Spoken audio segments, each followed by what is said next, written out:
Hello, everybody, and thanks for tuning into our virtual service today. I want to remind you that while these virtual sermons are really good for when you're out and about or traveling or just not feeling well or whatever to kind of keep you in the loop, really, when it comes to growing with Jesus, it's best done in the context of other people who are also growing with Jesus. And so would love for you to get connected in person somewhere at a church, and the doors are always open for you at Polaris Christian Church if you're in the Brunswick area. So I just want to get that out there with every virtual sermon because it's so important to growth. So this morning, we're going to talk a little bit about the spiritual discipline of mentoring. It's a discipline because it's typically not something that we like to do at first. Not many people use the tool of mentoring to develop the health of their soul. Yet it's very important. It's a very important tool, and I really hope that you will consider the possibilities for growth in your own journey through this concept today. Now, when Kelly and I, my wife Kelly and I, were first married just out of college in 1999, Kelly was finishing college, and we helped get this church started here in Brunswick, and we didn't make very much money at all. We had a one-bedroom apartment in North Royalton. Most of our furniture was the kind that came in a box and needed to be assembled. You open the box and slide out all the pieces and the hardware and the instructions. It was always difficult to try to discern what the instructions were saying, which part was which, what was right side up. Inevitably, when you're on the third to last step, 3 hours into the project, you find this extra part, or you realize that you forgot a part and missed a step. And so you'd have to disassemble and build it all over again. It's never very fun. If you have a couple of bookshelves or end tables, something to where you need to build a piece more than once, the second time around is exponentially faster and usually, in the end, a better product. It's in a lot better shape, right? That's just how it works. When you have more than one, you get it done better. This demonstrates the power of mentoring. Mentoring helps us not have to reinvent the wheel.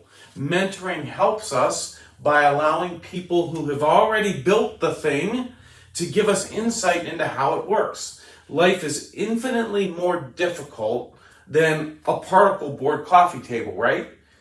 It is extremely helpful to have people who manage to do some things right to give you a hand. Okay, so I first learned how this connects to spiritual growth through a group of pastor friends. About 10 years ago, I got to go to Israel for 16 days with a group of pastors to walk where Jesus walked. It was more than an educational trip. It was meant to help pastors care for their souls. So there was a lot of guided interaction and focus moments on the trip. It wasn't just sightseeing. During one session from before the trip, we had gathered at Lakeside near Marblehead, about 15 of us. And the question was asked, what was the single most significant factor in your spiritual growth that led you to occupational, ministry level spiritual growth? In other words, your love for God and spirituality has elevated you to become a professional Christian. What was the factor that most influenced your growth? Now, all 15 of us had a similar answer. And it wasn't Bible reading, though that was important.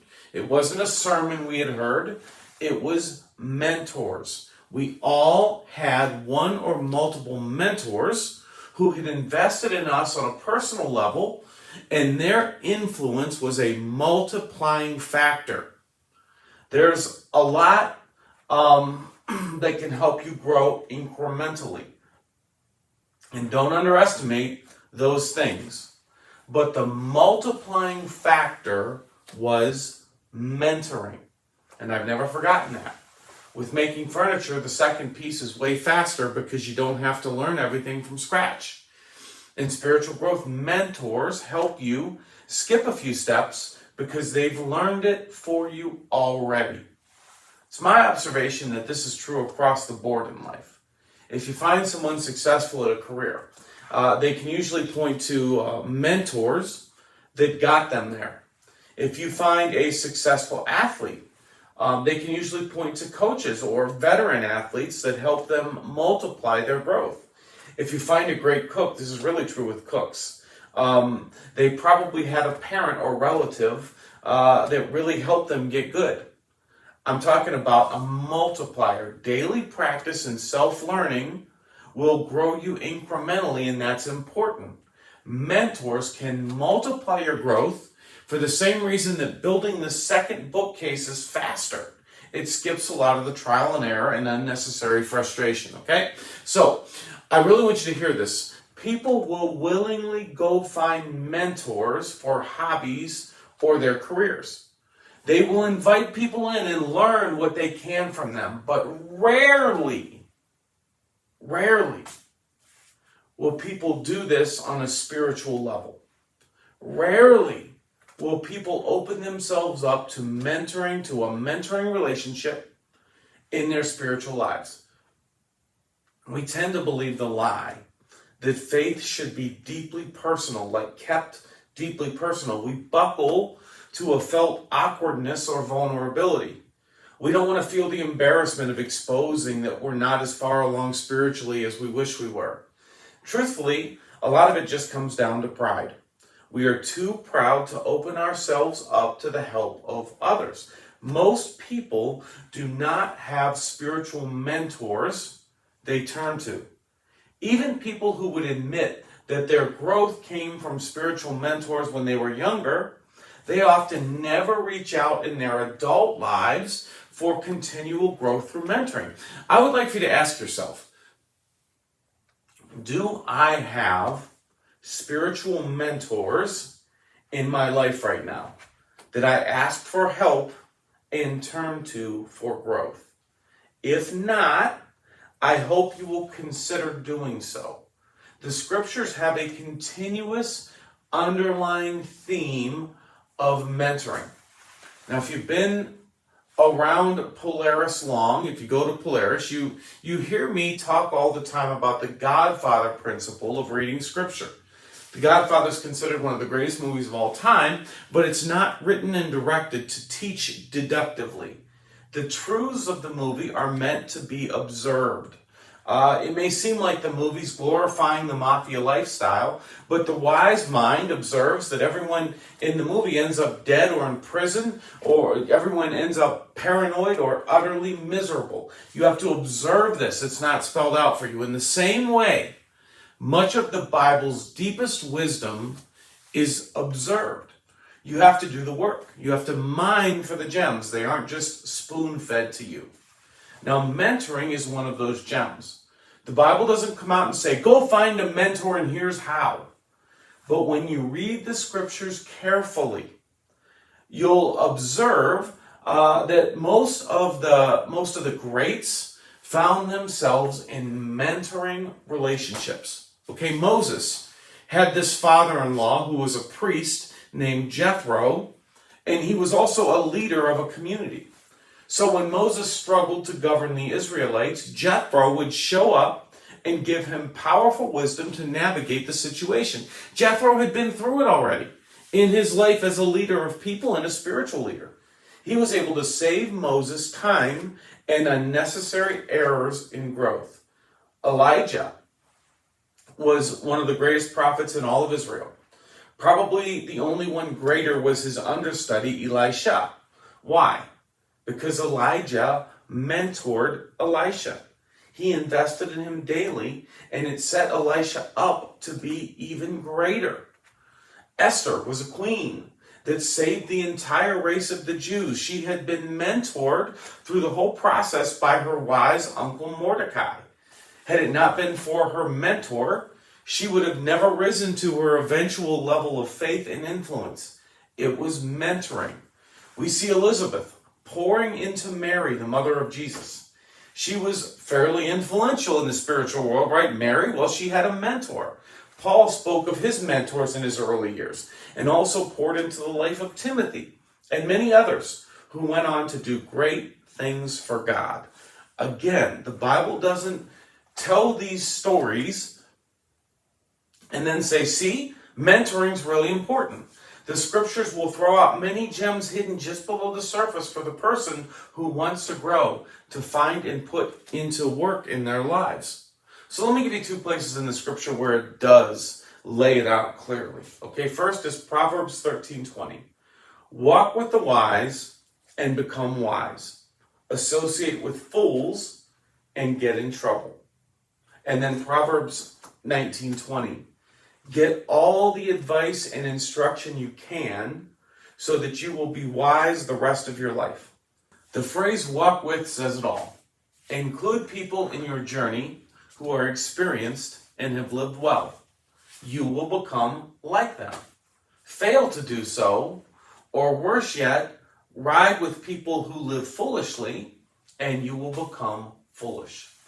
Let me give you some of the best advice I can that I could possibly give you. Okay, this is going to sound mean and judgmental maybe, and I really don't care anymore because it's this important, but I don't want to sound like mean or judgmental, nor do I want you to be, okay?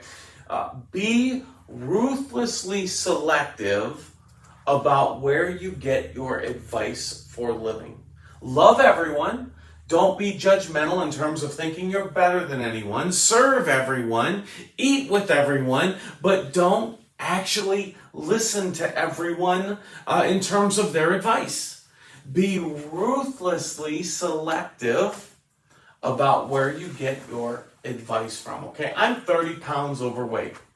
Don't listen to my advice about fitness. I obviously haven't figured it out yet. There are some people who do everything wise financially, but somehow a fluke disaster strikes and they end up broke. It can happen. It doesn't usually, but it can. There are some people who parent very intentionally and wisely, but their kid ends up off the map wayward. Okay, so we can't be judgmental with these things because we never know. Great parents have wayward kids. Wise people go broke from unforeseen things. But please believe the best about what I'm about to say. Don't hear what I'm not saying, because sometimes wise people end up in very difficult situations. Great parents end up with wayward kids, okay? So don't look down on yourself. Don't look down on others for where you may end up in life. While you can't be judgmental, I am telling you, though, that you should only take financial advice from people that you know who are in good shape financially. Doesn't mean that if someone's broke, they don't know what they're doing with their money. I'm just saying you should only take financial advice from people who know who are in good shape financially. You should only take parenting advice from people with grown kids that you admire. Again, that's not to say that people with wayward kids are bad parents, or if they're broke, that they're dumb with their money. It can happen to anyone. I'm just saying that when it comes to mentoring, you need to make sure there's proof in the pudding before you invite their approach to life into your own. This is the kind of thinking and behavior that keeps people down for generations. They invite the actions and thinking of people like themselves into their lives rather than find people who are living unlike them in better ways and then adjust to their approach to life. Now let's talk about how you could begin to adopt a mentoring discipline into your spiritual life. First, unlike when you are younger, you need to be intentional in your adult life when it comes to mentors. When you are younger, mentors tend to take it upon themselves. Dave Ivey, our youth pastor, has a job and a calling to be a mentor to our students. Maybe you had a relative who took you under their wing when you were growing up. They were supposed to do that. Maybe you had an elderly neighbor who sat on their porch in the summer and you went over in the evenings to spend time with them. Whatever, it happens naturally when we are younger, but it often stops there. Like older people feel responsible for mentoring younger people, so it naturally happens, but it stops as you get older. And then it requires intentionality. Okay, people don't just sit around looking for people to give their life success to, especially wise and humble people, the kind that you want advice from. People who haven't figured life out love to tell everyone anything they think they figured out. Wise and humble people generally don't offer things until they are asked. So be intentional about finding mentors and pray that God would point out people that you could benefit from. Next, ask yourself what you want to develop. So first is be intentional, then ask yourself what you want to develop. If you want to develop a prayer life, look for people you think are deeply connected with Jesus relationally. If you want to develop a spiritual life from scratch, like maybe you're nowhere and you want to get there, look for someone who is along in the journey that you would like to be like. Then you ask them for a half an hour. Invite them to coffee and tell them you would just like to learn a little bit about how they practice their faith and develop their faith. Do not invite someone you want to learn from and then you do all the talking. Go and listen to them. Learn some of their habits. Then take a season to try to implement what they do. Ask them follow-up questions as you try to implement what they do. Once you've sat with their advice for a season, see if it's something you want more of or if you need to look elsewhere. Most people are more than happy to share things they've learned about life. You just have to ask. If you are looking for a first step at Polaris, if you go to Polaris, you can join a women's Bible study. There's great mentoring that happens from those relationships. Guys, hit me up and I can start to get you connected with other guys at Polaris. Who knows what could develop just from that first step. Now that life is starting to return to normal, we're looking to get a lot of those kind of connection points going again this fall, okay, at Polaris. Now, let me close with this and turn the tables on everyone. No matter where you are with Jesus, you need to develop the habit of helping other people learn from anything that God is teaching you. Growth should not only depend on other people looking for mentors. It's also up to all of us. It's up to you to be watchful and ready to reproduce anything God has done in your life. Take a look at 2 Corinthians 1, 3 through 4. And there are many like it with good stuff and hardships, okay? Praise be to the God and Father of our Lord Jesus Christ, the Father of compassion and the God of all comfort, who comforts us in all our troubles so that we can comfort those in any trouble with the comfort we ourselves receive from God. The idea is that whatever you're going through in life, it should be at God's disposal to use in the lives of others. For some of you, you are brand new to the church thing or the Jesus thing. You're on the first rung of the spiritual ladder. Guess what? You've taken a step that many haven't taken. Help someone along. You're probably the best tool God has in the life of someone far from God to get them going because you were where they were 3 months ago. Some of you have gone through or are going through great struggles right now. Offer it up for God to use in the lives of others. Be watchful and alert. God may be ready to use your experiences to multiply growth in the life of anyone nearby. So be intentional about finding mentors. It will multiply spiritual growth in your life. Find people who have things going on in their life that you admire spiritually, character stuff, and then ask them how they got there, and then you try. But also, in your life, look at the things God has done in your life, no matter how small they may be, and look at how you could help multiply that in the lives of others. You're responsible to take things that God has done in your life and pass that along to others. Hope you found something useful in that material, and I hope to see you in person at Polaris soon. Take care, everybody.